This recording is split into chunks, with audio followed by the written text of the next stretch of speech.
Hi friends welcome to our channel Priyanka tech news. ఈ వీడియోలో వచ్చేసి మనం Realme GT5 Pro కి సంబంధించిన అన్బాక్సింగ్ అలాగే పూర్తి స్పెసిఫికేషన్ గురించి అయితే మాట్లాడుకుందాం।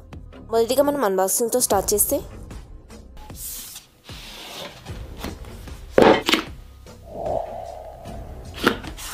బాక్స్ వచ్చేసి మనకి బ్లాక్ కలర్ లో ఉంది। బాక్స్ పైన మనకి Realme GT5 Pro అని రాసింది కూడా ఉంది। బాక్స్ ఓపెన్ చేస్తే మొదటిగా మనకు చిన్న బాక్స్ ఉంది। ఇందులో టీపీ కేస్ ట్రాన్స్పరెంట్ అయితే లేదు, అలాగే సిమ్ ఎజెక్ట్ టూల్ ఉంది। వీటి కింద అయితే మొబైల్ ఉంది। మొబైల్ కింద వచ్చేసి మనకి 100 వాట్ ఫాస్ట్ ఛార్జర్ ఉంది, అలాగే కేబుల్ కూడా ఉంది। ఈ మొబైల్ గురించి మాట్లాడుకునే ముందు మనమైతే ఈ మొబైల్ యొక్క ప్రైస్ గురించి మాట్లాడుకుందాం। నేనైతే ప్రైస్ మీకు చెప్తాను, నేను చెప్తానని చెప్పేసి మాత్రం ఎవరితో అనకండి, ప్రామిస్।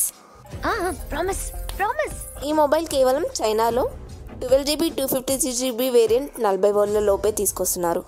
ఇండియాలో మనకి OnePlus 11R 40,000 పైన అమ్ముతారు। సో ఈ మొబైల్ ప్రైస్ పరంగా అయితే ది బెస్ట్ అని చెప్పాలి। దీంట్లో వాడిన స్పెసిఫికేషన్స్ అన్ని ది బెస్ట్ అండి। అవేంటో చూడాలంటే ఈ వీడియోని లాస్ట్ వరకు చూడండి। ఈ వీడియో వచ్చేసి మన వీడియో కాదండి, చైనా వర్షన్ది। నేనైతే జస్ట్ మీకు ఇన్ఫర్మేషన్ ఇవ్వడం కోసం మాత్రమే చేస్తున్నాను। నాకైతే రివ్యూ న్యూస్ రావండి, మీరు సబ్స్క్రైబ్ చేసుకొని సపోర్ట్ చేయడం వల్ల మనకు కూడా రివ్యూ న్యూస్ వస్తాయి। అప్పుడు కదా మన సొంత అన్బాక్సింగ్ రివ్యూస్ చేయొచ్చు। సో సబ్స్క్రైబ్ చేసుకొని సపోర్ట్ చేశారని ఆశిస్తున్నాను। ఇక ఈ మొబైల్ డిజైన్ చూసుకున్నట్లయితే అచ్చం చూడడానికి మనకి Realme 12 Pro Plus లాగానే ఉంది కదా। ఈ రెండు మొబైల్స్లో మీకు ఏది డిజైన్ పరంగా బాగా నచ్చింది కమెంట్లో చెప్పండి। బ్యాక్ సైడ్ వచ్చేసి లెదర్ ఫినిషింగ్ ఉంటుంది, ఫ్రేమ్ వచ్చేసి మెటల్ ఉంటుంది, అలాగే IP64 వాటర్ రేటింగ్తో వస్తుంది। మొబైల్ అయితే కర్వ్డ్ డిస్ప్లే, చూడడానికి ప్రీమియంగా కూడా కనిపిస్తుంది। ఈ డిజైన్ అయితే నాకు నచ్చింది। ఈ ప్రైస్కి అయితే ఈ మొబైల్ కి సంబంధించిన పూర్తి స్పెసిఫికేషన్ చూడడానికి ఈ విధంగా ఉన్నాయి। మొదటిగా డిస్ప్లే నుంచి స్టార్ట్ చేస్తే 6.78 inches curved AMOLED LTPO Pro XDR display అయితే వాడారు।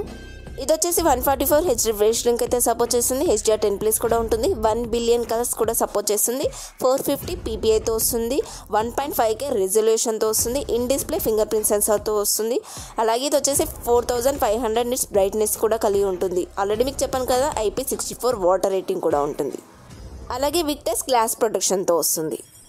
డిస్ప్లేలో అయితే ఇది తక్కువ అని చెప్పడానికి వీల్లేదండి, పూర్తిగా ఫ్లాగ్షిప్ మొబైల్ లాగా అనిపిస్తుంది డిస్ప్లే విషయంలో। ఇక ప్రాసెసర్ విషయానికి వస్తే ఇది కూడా మంచి ప్రాసెసరే ఇచ్చారు। ఈ బడ్జెట్లో ఈ ప్రాసెసర్ వీళ్ళు ఇచ్చారో నాకైతే అర్థం కావట్లేదు।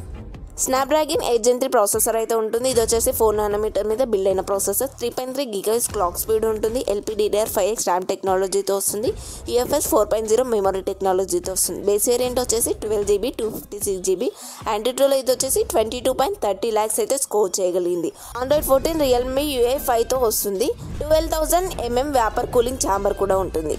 మొబైల్ హీట్ అవ్వకుండా ఇదైతే ప్రొటెక్ట్ చేస్తుంది। ఈ ప్రాసెసర్ అయితే పూర్తిగా ఫ్లాగ్షిప్ ప్రాసెసర్ అని చెప్పాలి। ఇండియాలో దాదాపు 2 సంవత్సరాల కింద ఉన్న ప్రాసెసర్ స్నాప్డ్రాగన్ 8+ Gen 1నే 40,000కి అమ్ముతున్నారు। అసలు చైనాలో ఇది ఎలా సాధ్యమైందో నాకైతే అర్థం కాలేదు। ఏదేమైనా చైనాలో మొబైల్ ప్రైస్ తక్కువగా ఉన్నాయి అంటే అక్కడ మొబైల్స్ ఎక్కువగా పోటీ పడుతున్నాయని అర్థం అని నేను అనుకుంటున్నాను। 3+4 years అయితే అప్డేట్స్ అయితే ఇస్తారు, లాంగ్ రన్కి కూడా బాగుంటుంది, ఎక్కువ రోజులైతే ఈ మొబైల్ వాడేసుకోవచ్చు।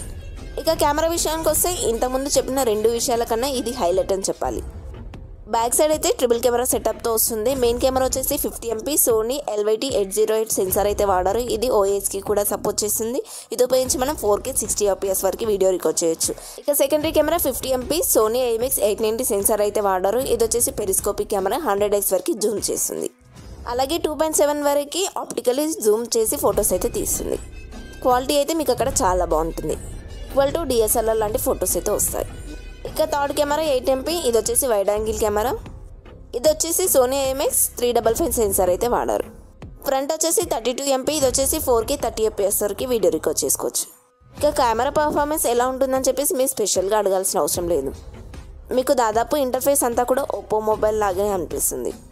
కెమెరా క్వాలిటీ వచ్చేసి దాదాపు OnePlus లాగా ఉంటుంది। ఇది ఎందుకు అంటున్నానంటే ఈ 3 కంపెనీలు ఒకటే కాబట్టి।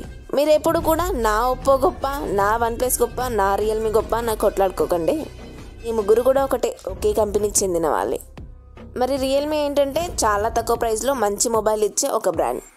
OnePlus అనేది శాంసంగ్కి ఐఫోన్కి పోటీ పడుతుంది। మరి శాంసంగ్లో అంటే అన్నీ కాదండి, ఫ్లాగ్షిప్ రేంజ్ మొబైల్స్ మాత్రమే।